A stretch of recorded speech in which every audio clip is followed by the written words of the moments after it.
Wacana pengajuan hak angket ke DPR soal dugaan kecurangan pemilu 2024 terus menguat. Tim ses pasangan Capres-Cawapres nomor urut 1 bahkan mengaku siap mendukung PDI Perjuangan untuk menggolkan hak angket dugaan kecurangan pemilu. Dalam pertemuan 3 sekjen partai pengusung Anies Mohaimin, dibahas kemungkinan pengusulan hak angket di DPR. Ketiga sekjen menyebut sudah menyiapkan bukti-bukti dan akan menunggu langkah PDI Perjuangan. Bersama inisiator PDIP untuk menggulirkan angket. Jadi posisi kami data sudah siap, hal-hal kecilnya sudah siap, tinggal menunggu tindak lanjutnya. Kawan-kawan PDIP sebagai partai terbesar, sebagai inisiator, bagaimana selanjutnya? Sebelumnya, Ganjar Pranowo mengusulkan agar partai pengusungnya, PDI Perjuangan, untuk menggulirkan hak angket dugaan kecurangan pemilu. Ganjar kembali menegaskan, DPR jangan diam saja atas dugaan kecurangan pemilu. Ganjar menyebut secara matematis, komposisi fraksi yang mendukung dan yang menolak di DPR bisa dihitung. Kalau ingin melihat, membuktikan, mengetahui, hak angket paling bagus karena kita menyelidiki. Itulah yang kemudian saya usulkan waktu itu. Di bawahnya interpelasi. Minimum sebenarnya Komisi 2 memanggil penyelenggara pemilu, apa yang terjadi? Masa kayak gini diam aja? Enggak lah. Mestinya DPR segera ambil sikap ini, undang penyelenggara pemilu, undang para pakar, undang masyarakat, sehingga mereka akan bisa menyampaikan. Tim ses Capres-Cawapres Prabowo Gibran juga mengumpulkan bukti dugaan kecurangan pemilu. Tapi soal hak angket, Cawapres nomor urut 2 Gibran Rakabuming Raka bilang hal itu sebagai bahan masukan dan evaluasi.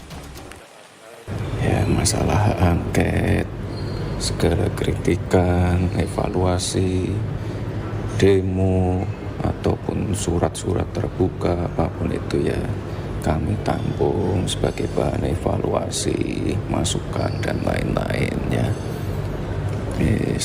Matur nuwun Pak Ganjar untuk masukan-masukannya.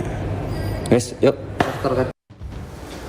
Hak angket adalah hak DPR untuk melakukan penyelidikan terhadap pelaksanaan suatu undang-undang atau kebijakan pemerintah yang berkaitan dengan hal penting, strategis, dan berdampak luas pada kehidupan bermasyarakat, berbangsa, dan bernegara yang diduga bertentangan dengan peraturan perundang-undangan.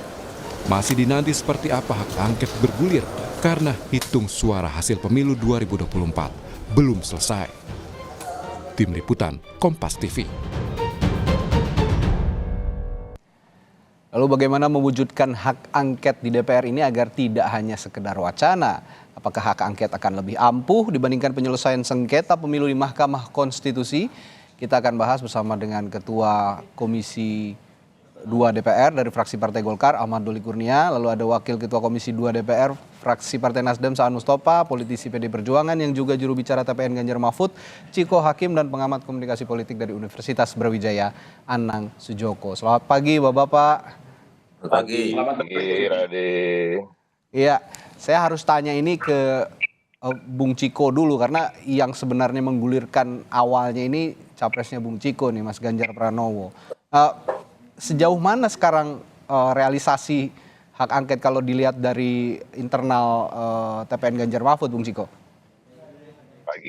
Intinya dari internal kami sedang betul-betul melakukan persiapan untuk mewujudkan wacana yang terkait dengan hak angket ini. Nah, ini sangat serius sedang dibicarakan di internal dan tentunya tidak bisa serta-merta begitu cepat digulirkan dalam 1-2 hari gitu ya, karena memang harus betul-betul dipikirkan supaya itu tadi dikatakan oleh Radi bahwa supaya ini tidak hanya sekedar menjadi suatu yang bergulir tanpa memberikan output yang berarti bagi bangsa dan negara. Yang harus diingat adalah hak angket ini tidak hanya karena ketidakpuasan atau yang merasa dari paslon-paslon, tapi juga dari masyarakat. Dan kita ketahui parlemen itu adalah kepanjangan lidah daripada masyarakat. Dan masyarakat mempunyai rasa yang sama sekarang, dan kita bisa bicara di mana saja bahwa ini bukan hal yang rahasia lagi. Terjadi kecurangan pemilu yang sifatnya sistematis, terstruktur, dan masif. Dan ini dilakukan, diduga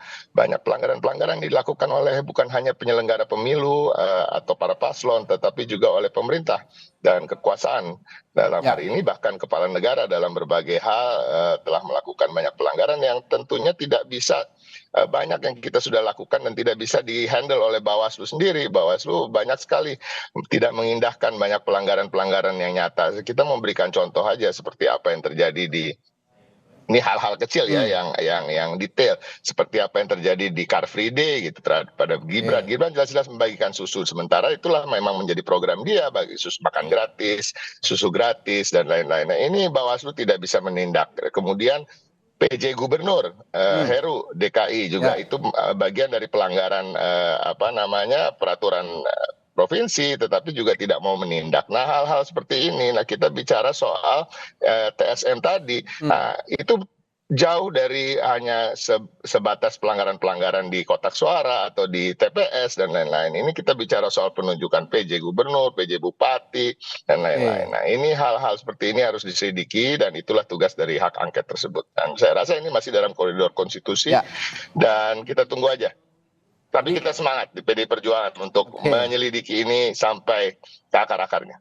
Ya, jadi bukan bicara hanya 14 Februari saja begitu ya Bung Ciko ya. Jadi ada rentetan peristiwa dan rentetan dugaan begitu yang terjadi bahkan jauh sebelum dari 14 Februari yang akan dibawa nanti jika memang wacana ini terrealisasi di hak angket DPR. Nah, tapi saya melihat juga frasa dan rasa yang sama juga sepertinya dirasakan oleh kubu tim ses dari 01 ya, ini Kang Saan di sini. Ini kalau Kang Saan sendiri kan sekarang duduk di DPR, bahkan ada di Komisi 2 yang memang membidangi pemilu, bersinggungan langsung dengan pelaksanaan pemilu. Kalau dari Timnas Amin Kang Saan, ini sudah terkonsolidasi betul untuk memang diselenggarakan nantinya wacana hak angket ini bisa terrealisasi? Ya. Kemarin kan 3 sekjen ya, koalisi perubahan bertemu membahas terkait dengan soal inisiatif untuk mengajukan hak angket. Ya. Nah, dari salah satu poin yang disampaikan oleh para sekjen koalisi perubahan dari partai koalisi perubahan adalah karena ini yang menjadi inisiatornya yang itu adalah dari PDIP. Dan para sekjen menyatakan ya kita siap mensupport, siap membantu, tapi bagaimana sendiri adalah kesiapan dan kesungguhan dari PDIP yang memang nanti akan kita support. Dan tentu kami ya juga tentu menyiapkan semua bukti-bukti, menyiapkan semua data-data dan menyiapkan semua argumentasi-argumentasi kenapa hak angket ini perlu untuk dilakukan. Tapi sekali lagi bahwa karena inisiator utamanya adalah dari PDIP, dari 03, dan juga memang disampaikan langsung oleh calon presiden dari 03, maka menurut saya kalau memang ini menjadi sebuah hal yang menjadi sebuah kebutuhan, maka ya harus disiapkan secara sungguh-sungguh data, bukti, argumentasi dan sebagainya. Nah, yang kedua, hak angket ini kan hak yang melekat pada anggota DPR. Itu hal yang menurut saya wajar, biasa ketika kita misalnya melihat dalam sebuah kenyataan ada hal-hal yang bertentangan dalam pelaksanaan undang-undang. Maka DPR bisa menggunakan haknya dari hak yang paling tadi hak angket, hak interpretasi, hak menyatakan pendapat. Bahkan kemarin kalau saya simak juga Pak Ganjar mengatakan masa DPR mendiamkan saja, minimal raker. Tentu kalau raker itu sudah menjadi sebuah kewajiban di DPR, khususnya di Komisi 2. Apalagi ini nanti ketika masa sidang sudah kembali, yang pertama dilakukan pasti akan dilakukan yang namanya rapat kerja atau RDP.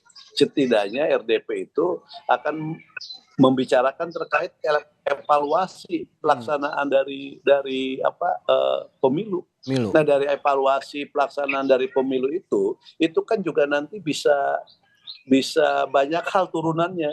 Nanti bisa dibentuk panja, bisa macam-macam. Bahkan tadi dari hasil rapat kerja atau RDP itu bisa juga mengarah kepada yang namanya hak angket. Jadi itu banyak bisa dimulai dari banyak sisi ya. dari turunan rapat kerja, Ya. itu juga bisa bermuara kepada hak angket kalau memang dalam evaluasi itu ada kejanggalan-kejanggalan, ada persoalan-persoalan dalam pelaksanaan undang-undang pemilu kan Ya. itu loh, terutama terkait dengan tadi kecurangan dan sebagainya. Dan juga misalnya apakah ada indikasi yang namanya terstruktur, sistemik dan masif atau enggak. Kan ini nanti bisa Oke. bisa kita coba elaborasi untuk menuju kepada hak angket itu. Tapi jadinya udah ngobrol dengan PDIP belum, Kang? Dan kapan kira-kira kalau memang belum? Ya kan kemarin baru 3 sekjen koalisi. Nanti itu para sekjen lah nanti akan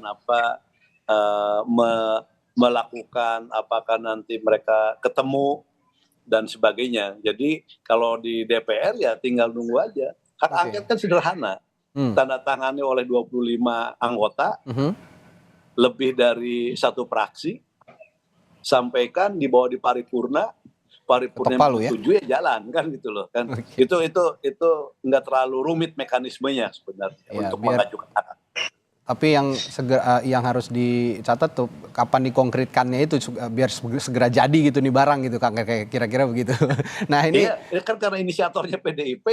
Oke, jadi menunggu ya sifatnya ya kalau. Dan mengajak dari Partai Koalisi Perubahan untuk bicara kan terkait itu. Oke, saya ke Bung Doli. Bung Doli, kalau pandangan Anda soal hak angket ini diperlukan atau tidak? Tapi kalau kita berbicara konteks kecurangan gitu, kemarin TKN Prabowo Gibran juga sudah mengungkap bahwa TKN Prabowo Gibran punya bukti dugaan kecurangan yang juga ditemukan begitu. Bahkan jumlahnya juga tidak sedikit, ada 700-an. Nah, kalau ini dikaitkan dengan hak angket berarti Anda juga seharusnya akan mengatakan hal yang sama, mengatakan iya begitu untuk hak angket karena ada kecurangan juga yang diungkapkan oleh TKN. Bung Doli. Pertama saya kira kita semua sependapat bahwa DPR itu punya hak-hak. Ya. Ada angket, ada bertanya, hak interpelasi, dan menurut saya yang namanya hak ya bisa kapan saja untuk disampaikan. Ya. Nah, tetapi juga untuk yang berkaitan dengan soal pemilu, ya kita kan juga punya mekanisme tersendiri ya berkaitan dengan soal penyelenggaraan pemilu ini. Ya.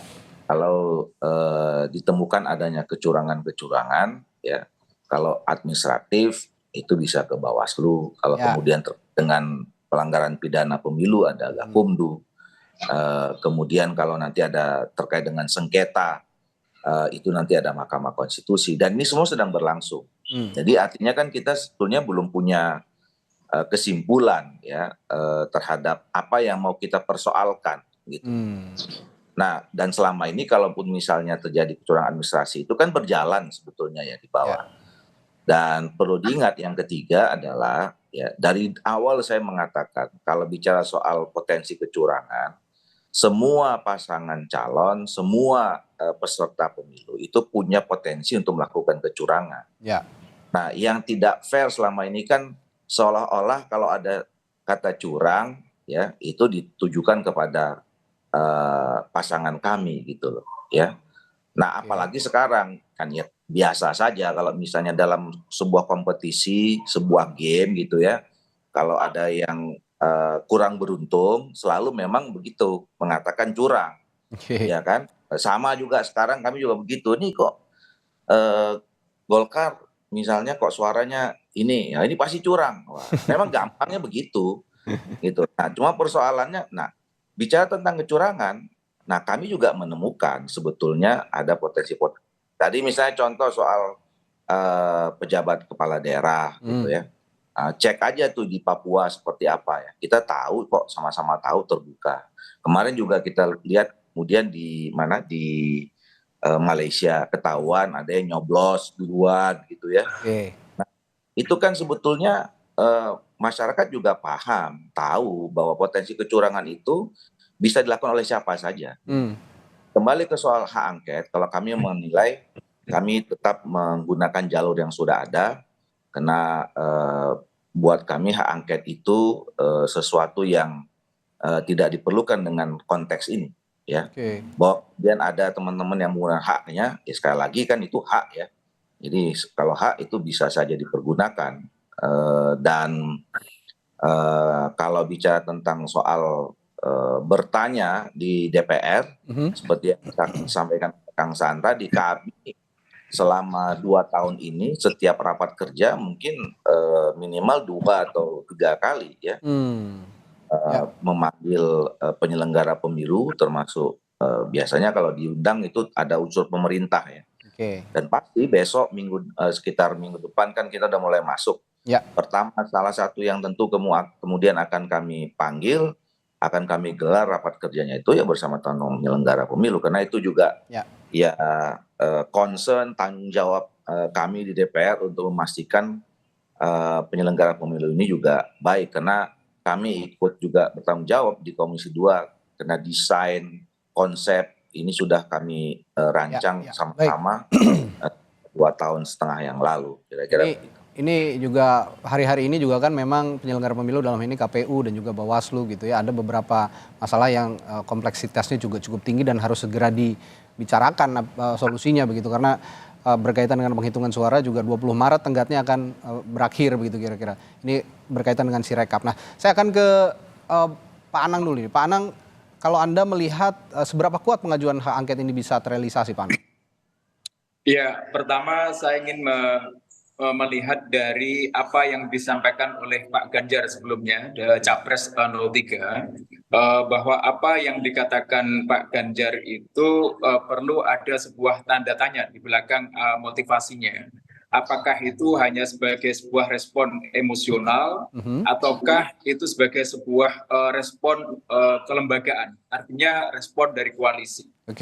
Kalau respon dari koalisi, saya yakin itu pasti memiliki pertimbangan yang sangat serius. Tetapi ketika itu respon yang sifatnya hanya emosional pada saat itu, maka saya tidak yakin apakah kemudian akan bisa dipersiapkan dengan baik. Nah, terkait dengan misalkan katakanlah itu memiliki data dari teman-teman koalisi 03 itu memiliki data yang TSM, katakanlah semacam itu, maka ketika disodorkan hak angket itu saya kira sebagai saluran formal politik yang itu memang wajar saja untuk dilakukan. Dan ketika berbicara kepada sebuah komplain atau istilahnya isu-isu kecurangan, ya memang benar kalau dalam sebuah kompetisi dan ini sifatnya masif ya, pesertanya banyak, memang potensi kecurangan itu ada di mana saja dan oleh siapa saja.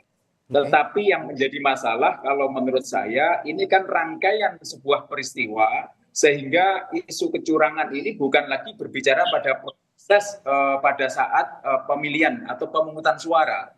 Tetapi sebelumnya itu sudah memunculkan banyak isu-isu yang sifatnya kontroversi.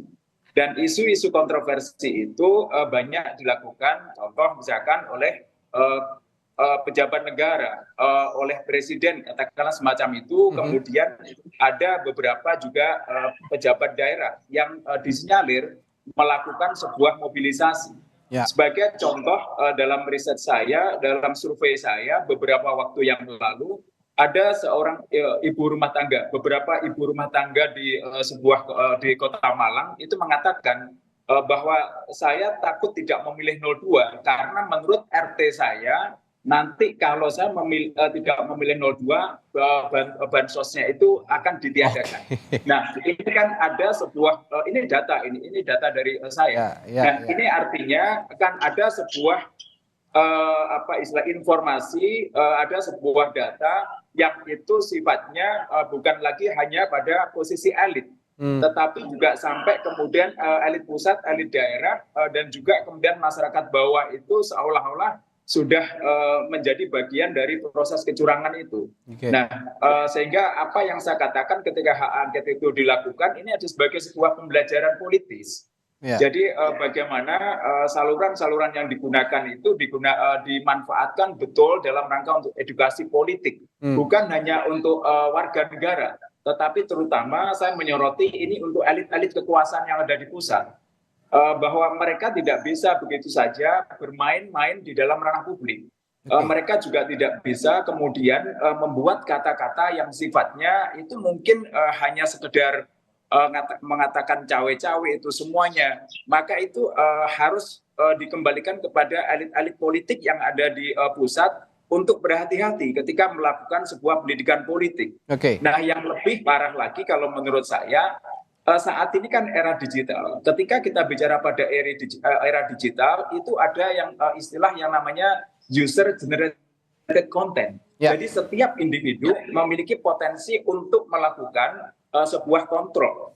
Nah, kontrol-kontrol ini yang sifatnya masif, kemudian didukung dengan sebuah teknologi yang sifatnya seperti artificial intelligence, kemudian ada social network analysis. Ini kan memungkinkan memunculkan data yang begitu banyak dan masif yang memungkinkan bahwa 03 atau kemudian koalisi 01 bisa menyusun sebagai sebuah data yang sifatnya TSM itu tadi. Ya. Dan dari posisi ini kalau kita melihat hitung-hitungannya, ya kalau memang tinggal melihat keseriusan dan soliditas dari 03. Ya. Apakah ini serius apa tidak? Kalau serius, saya kira ini gayung akan bersambut. Semacam itu. Baik. Nah, kalau bicara angket juga kita menarik berbicara soal komunikasi politik antar fraksi yang ada di DPR untuk menggalang dukungan hak angket ini.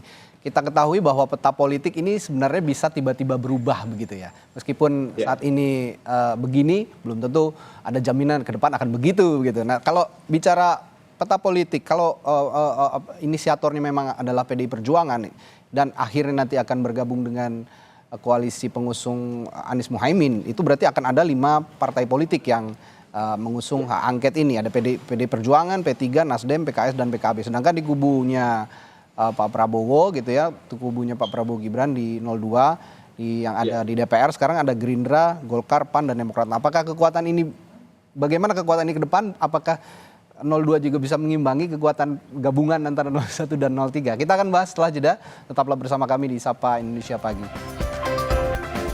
Masih membahas wacana hak angket yang saat ini terus bergulir akan dilakukan oleh sejumlah fraksi di DPR untuk mengusut dugaan kecurangan pemilu 2024. Nah, tadi saya sebelum jeda sempat mengemukakan pertanyaan dan juga yang akan diminta analisisnya dari Pak Anang dulu. Nah, kita tahu Pak Anang kalau politik itu kan bisa tiba-tiba berubah gitu. Saat ini mendukung hak angket, tiba-tiba nanti ada lobby-lobby tertentu akhirnya berubah. Apalagi kita ketahui Partai Nasdem saja kemarin sudah ngobrol-ngobrol dengan Pak Jokowi, meskipun entah apa yang dibicarakan, hasilnya seperti apa gitu kan kira-kira. Nah, kalau melihat komposisi partai politik yang ada di parlemen dengan dukungan-dukungannya kepada pasangan calon capres-cawapres begitu, dalam konteks hak angket ini, bagaimana kekuatannya kira-kira yang Anda bisa lihat Pak Anang?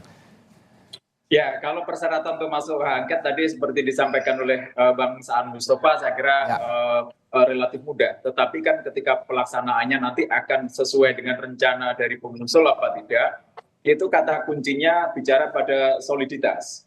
Jadi soliditas pengusul sejauh mana, karena setiap individu akan memiliki suara yang sama. Nah, ketika kita bicara pada soliditas, maka kita akan lihat dulu mana-mana partai politik yang memang memiliki sebuah proses kaderisasi yang cukup kuat. Nah, kalau kita lihat dari koalisi 0301, menurut analisis saya, kekuatan kaderisasi PDIP dan PKS lebih kuat dibanding Nasdem ataupun P3. Nah, pertanyaan selanjutnya adalah bagaimana kemudian yang menginisiasi atau inisiator hak angket itu memastikan soliditas di dalam tim itu sendiri. Nah, inilah yang kemudian menjadi pertanyaan besar. Kenapa demikian? Karena politik kita itu lebih banyak bicara politik transaksional. Jadi bahwa ketika kita bicara kepada sebuah kompetisi politik, maka yang terjadi bukan lagi bicara pada hitung-hitungan angka, tetapi adalah kemudian berbicara bahwa pihak tertentu akan mendapatkan apa. Dan ini menjadi wajar karena pada akhirnya ketika kita bicara pada sebuah kompetisi proses politik itu kan berbicara kepada sejauh mana nanti dia akan memiliki sebuah potensi untuk mengendalikan. Artinya perebutan kekuatan untuk menguasai sebuah penentu kebijakan negara. Ini kan menjadi titik akhir. Nah, ketika dia memiliki sebuah potensi untuk menguasai, mengontrol, maka disinilah kemudian ada proses transaksi. Hingga pada akhirnya, saya katakan, ketika sebuah proses hak angket ini bisa jadi kemungkinan di tengah-tengah akan hancur, akan batal. ketika ada sebuah transaksi yang mungkin akan dimainkan dan bisa memuaskan pihak pengusul. Itu analisis saya seperti itu. Baik. Nah, saya juga akan bertanya ke Bung Ciko kalau gitu, kembali lagi. Tadi juga ini pertanyaan sebenarnya terlontar dari Pak Anang juga. Ini yang diungkapkan oleh Mas Ganjar kemarin itu sebagai respons yang emosional atau secara kelembagaan. Dan kira-kira jika memang nanti hak angket ini lolos, jalur lain kan ada di Mahkamah Konstitusi. Apakah itu akan menjadi pilihan atau akan berjalan keduanya, Bung Ciko? Seriusan atau emosional itu salah satunya bisa dinilai Radi dari nada dan tone dari statement saya dan berbagai jubir lain di media. Jadi kalau kita tone-nya adalah kita bilang serius, berarti itu serius dan ini sudah menjadi apa yang dibicarakan di internal partai. Nah, kembali lagi memang ini harus dipersiapkan secara matang. Dari ketiga pembicara sebelumnya juga jelas bahwa ini bukan hal yang main-main. Tetapi satu hal yang ingin saya sampaikan dari Bang Doli tadi kan menyampaikan soal ada juga kecurangan-kecurangan yang diinventarisir oleh pihak paslon 2. Nah, artinya ini pelanggaran-pelanggaran ini apapun yang terjadi nanti dalam hak angket, tentunya kita juga banyak orang seakan-akan jauh memikirkan, oh ini bicara soal pemakzulan dan lain-lain. Kita bicara fokus soal pelanggaran oleh pemerintah dan penyelenggara pemilu terkait dalam melaksanakan undang-undang. Nah, ini ya menjadi alasan dari hak angket terus. Dan artinya apapun dalam perjalanannya hak angket itu kalau dilakukan secara serius ya, outputnya pasti ada yang positif. Output yang positif salah satunya mungkin mengubah cara-cara bagaimana membuat undang-undang sehingga tidak akan terjadi ini lagi ke depannya. Dan hal ini saya rasa menjadi kepentingan semua partai politik yang ada, semua masyarakat yang ada. Dan saya ulangi lagi, ini yang saling jarang dibicarakan adalah salah satu dari alasan untuk menggulirkan hak angket ini adalah masyarakat ini ingin menuntaskan apa yang menjadi wacana dan menjadi dugaan-dugaan yang ada di tengah-tengah masyarakat hari-hari ini bahwa memang ada pelanggaran-pelanggaran yang serius yang kalau dibandingkan dengan pemilu-pemilu sebelumnya ini tidak pernah terbayangkan sebelumnya gitu, seperti politisasi bansos yang sangat masif ya kan dan lain-lain, campur tangan dari pemerintah bahkan dari kepala negara dan lain-lain. Nah, ini yang harus memang dituntaskan di sini dan memang banyak ruang-ruang yang bisa kita lakukan, salah satunya melapor ke Bawaslu, melapor nanti bersengketa di MK. Tapi kan tadi saya sampaikan juga Bawaslu ini juga kita anggap tumpul dan banyak sekali yang sudah kita laporkan tapi tidak diindahkan, tidak ditindak. Nah, Bawaslu juga sebenarnya kan sebagai sebuah badan mereka mempunyai sistem di mana tidak hanya menunggu laporan tapi juga temuan. Nah, kalau kita bicara soal salah satunya lah video dokumenter Dirty Vote misalnya, itu bukan hal yang seharusnya hanya sekedar dikomentari oleh Bawaslu, oleh personal Bawaslu, tapi itu juga bisa menjadi salah satu unsur temuan-temuan tersebut gitu. Tapi kan gitu sama sekali nggak dianggap begitu ya. Nah, ini yang memang kita melihat semua jalur, semua ruang, semua kamar ini harus kita isi untuk bagaimana sampai ujung kita semaksimal mungkin bisa menuntaskan apa yang menjadi dugaan-dugaan di masyarakat. Oke, nah saya kembali ke Kang Saan juga nih sebagai orang yang juga duduk di DPR begitu, pasti mengetahui betul kan kondisi-kondisi terkini lah ya yang ada di DPR. Tapi yang ingin saya tanyakan soal hak angket ini Kang Saan, legitimasinya sejauh mana sih sebenarnya hak angket ini untuk mengusut dugaan kecurangan pemilu dan pengaruhnya terhadap hasil pemilu seberapa besar begitu Kang Saan? Ya gini, kita kan pernah punya pengalaman ya 2009 periode DPR 2009-2014. Ya. 2 hak angket waktu itu ya. Yang pertama terkait dengan hak angket Senturi. Ya. Hak angket Senturi itu dari mulai diinisiasi diajukan ke DPR, dibawa ke paripurna, memenuhi syarat lolos, dibentuk panitia angketnya, berjalan dan gol di paripurna. Jadi tuntas ya, bahwa rekomendasi dari hak angket itu waktu itu ditindaklanjuti atau tidak, tapi ada dampaknya, ada penyelesaiannya kan tuntas. Itu hak angket Senturi ya. Ini saya pengalaman kebetulan waktu itu saya di DPR. Yang kedua ada hak angket pajak. Hak angket pajak dari mulai inisiator, lolos, macam-macam, tapi ketika mau apakah hak angket ini berlanjut atau tidak, itu selesai di paripurna. Yang mengajukan hak angket waktu itu kalah hanya 2 suara di DPR. Saya ingat betul 2 atau 1 suara ya. Jadi tipis sekali dengan komposisi anggota DPR waktu itu 560, hak angket pajak itu tidak lanjut karena kalah di paripurna dengan suara 1 atau 2 suara perbedaan. Ini punya pengalaman. Nah, menurut saya terkait dengan hak angket pemilu, di mana tadi kita bicara terkait dengan soal potensi kecurangan dari awal, di mana di situ ada penyalahgunaan misalnya terkait dengan undang-undang, penyalahgunaan terkait dengan soal kewenangan dan sebagainya, itu bisa saja kita lakukan di angket. Dan tadi saya ingin sampaikan, tegaskan bahwa ketika inisiator utamanya PDIP dan Koalisi Perubahan melalui para sekjen siap untuk mendukung yang namanya hak angket. Artinya gini, kami dalam posisi yang siap untuk mendukung hak angket. Ujungnya kemana? Kita kan belum lihat. Kan nanti apakah hak angket ini akan terus berlanjut? Itu kan tadi banyak dinamika kan gitu loh. Tapi sekali lagi sebagai upaya untuk menyelesaikan terkait dengan soal problem-problem kepemiluan kita hari ini, kan tidak hanya nanti ada potensi-potensi yang lainnya.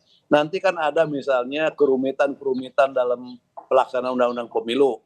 2 kali nih undang-undang ini digunakan pemilu 2019 dan pemilu 2024. Ternyata banyak memakan korban. Hari ini aja KPU melansir 71 orang, bahkan dari pihak lain 94 orang.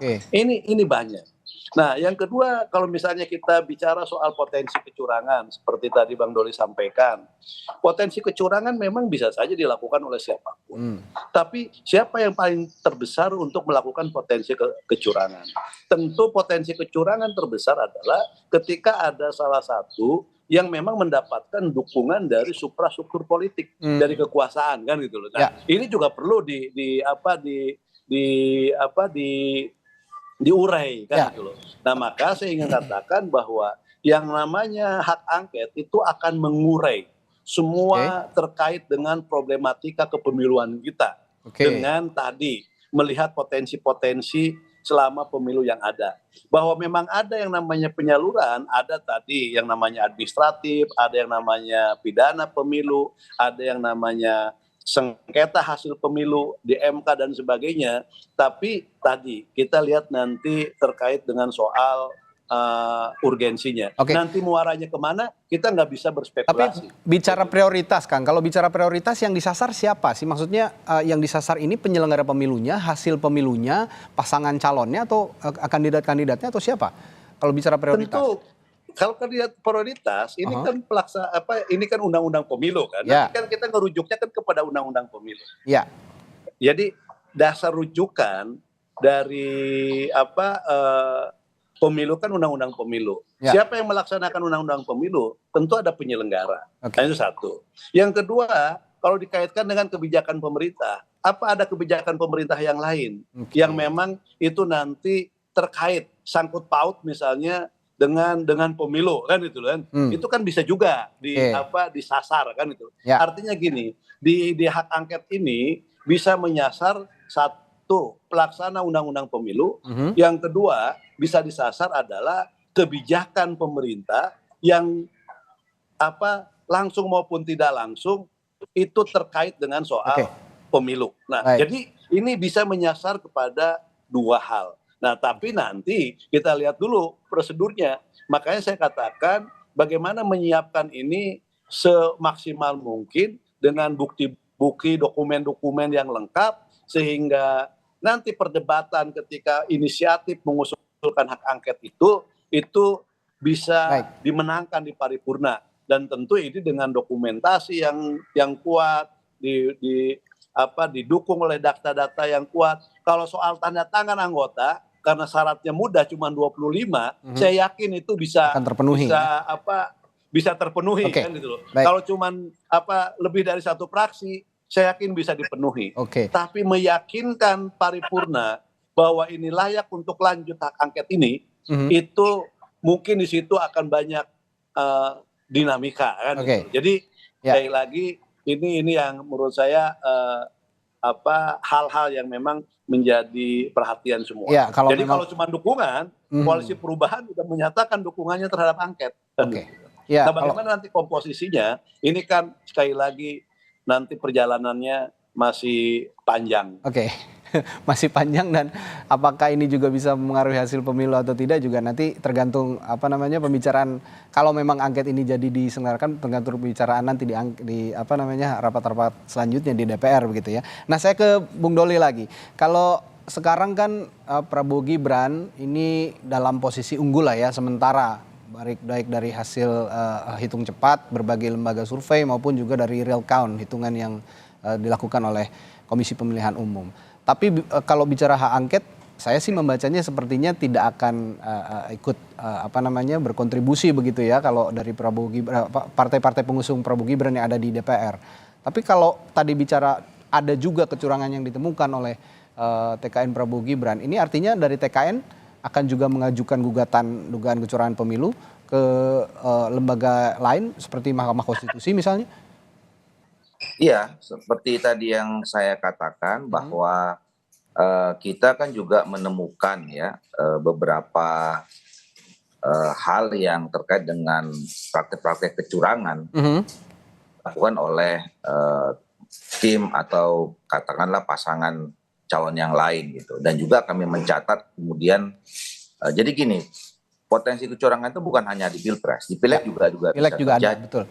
Dan itu juga kita juga punya beberapa bukti. Makanya saya menyampaikan kepada Pak Anang nih, ya, kalau kemudian ada riset ya, kemudian jangan hanya di Malang saja ya, dan kemudian disampaikan ini secara nasional, tapi bisa lihat tuh di Papua, di Sumatera Utara gitu ya, atau di beberapa tempat yang lain, yang itu juga bisa dilihat bahwa jangan seolah-olah kita lihat cuma hanya di Malang, kemudian yang itu 02 gitu kan.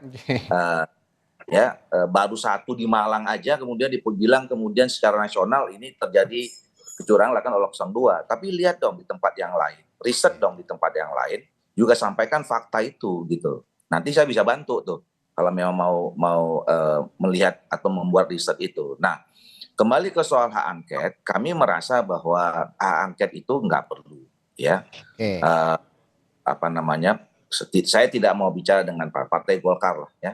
Tidak, kami di fraksi Partai Golkar tidak akan ikut mengajukan hak angket, karena kami merasa pertama bahwa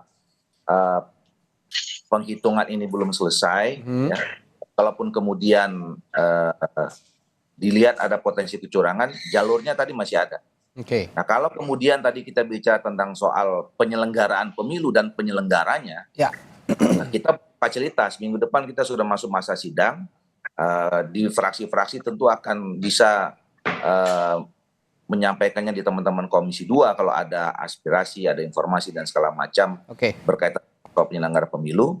Dan seperti biasanya kami akan bahas tuntas di Komisi 2 dalam rapat-rapat dengar pendapat, baik itu dengan KPU, Bawaslu dan DKPP. Nah, kalau kemudian ada terjadi penyelenggara, jalurnya juga ada DKPP, ada macam-macam yang bisa kita pergunakan untuk bisa memastikan semua ini bisa berjalan dengan baik. Ya, terakhir saya ke Pak Anang, singkat saja Pak Anang. Kalau Anda melihat seberapa besar pengaruhnya nanti kalau misalnya hak angket ini bergulir di DPR bisa memengaruhi hasil pemilu, Pak Anang? Ya, saya ingin melihat dulu untuk memastikan bahwa TSM itu semuanya terpenuhi. Dan saya melihat memang kalau Bang Doli mengatakan itu ya harus mengatakan seperti itu karena Bang Doli kan bagian dari Golkar dan bagian dari pendukung koalisi 02, ya wajib untuk mengatakan itu. Tetapi saya melihat bahwa ketika kita bicara hak angket ini adalah sebuah proses pendidikan politik yang harus diselesaikan secara formal. Ini adalah proses, artinya ketika saya mengatakan itu di Malang itu sebagai contoh. Nah, kalau bicara data itu beda lagi. Artinya bukan berarti kalau di daerah lain itu tidak ada, tapi ini adalah sebagai sebuah trigger. Nah, kemudian terkait dengan salah pengaruh ya pasti akan mulai pengaruh. Oleh karena itu kata kunci yang menurut saya itu pada soliditas tadi pada tim pengusul. Ketika soliditas itu kuat dan menjamin saya yakin proses pembelajaran politik ini akan menghilangkan wacana isu kecurangan. Oke. Artinya kalau misalkan hak angket misalkan kalah di sidang paripurna, maka ini pembelajaran bagi warga dan siapapun. Tentu saja nanti pasti ada poin-poin mana yang istilahnya tidak tepat, mana yang memang betul-betul salah. Ya. Itu harus disampaikan ke publik untuk pembelajaran publik. Ketika itu misalkan hak angket itu gol misalkan, maka ini juga sebagai peringatan bagi elit-elit kekuasaan. Saya kira gitu. Baik, dan ini juga sepertinya sebagai bentuk perlawanan politik begitu ya dari partai-partai politik pengusung yang saat ini belum bisa unggul gitu dari 01 dan 03, dan rasa mosi tidak percaya terhadap sistem hukum yang sepertinya akan berjalan di MK untuk menangani sengketa-sengketa dan proses-proses hukum pemilu di Mahkamah Konstitusi. Tapi menarik lah ya untuk kita nantikan bersama bagaimana wacana ini bisa terrealisasi dan sejauh mana ini bisa memengaruhi hasil pemilu. Nanti juga perkembangannya sangat cair begitu ya, partai-partai politik di DPR juga masih lobby-lobby, komunikasi politik dibangun baik dari PDI Perjuangan sebagai inisiator, sepertinya nanti akan juga berkomunikasi dengan partai-partai pengusung Anies Muhaimin, yang di sisi lain juga pengusung Prabowo Gibran, partai-partai politiknya tadi secara tegas Bung Doli juga sudah menegaskan bahwa hak angket tidak perlu. Nah, kekuatan-kekuatan ini yang menarik kita tunggu, apakah bergulir di DPR atau tidak, lolos di paripurna atau tidak, kita nantikan bersama. Terima kasih Ketua Komisi 2 DPR fraksi Partai Golkar Ahmad Doli Kurnia, Wakil Ketua Komisi 2 DPR fraksi Partai Nasdem Saan Mustafa, dan politisi PDI Perjuangan yang juga juru bicara TPN Ganjar Mahfud Ciko Hakim, dan pengamat komunikasi politik dari Universitas Brawijaya Malang Anang Sujoko telah berbagi perspektifnya pagi hari ini. Terima kasih Bapak-bapak, sehat selalu.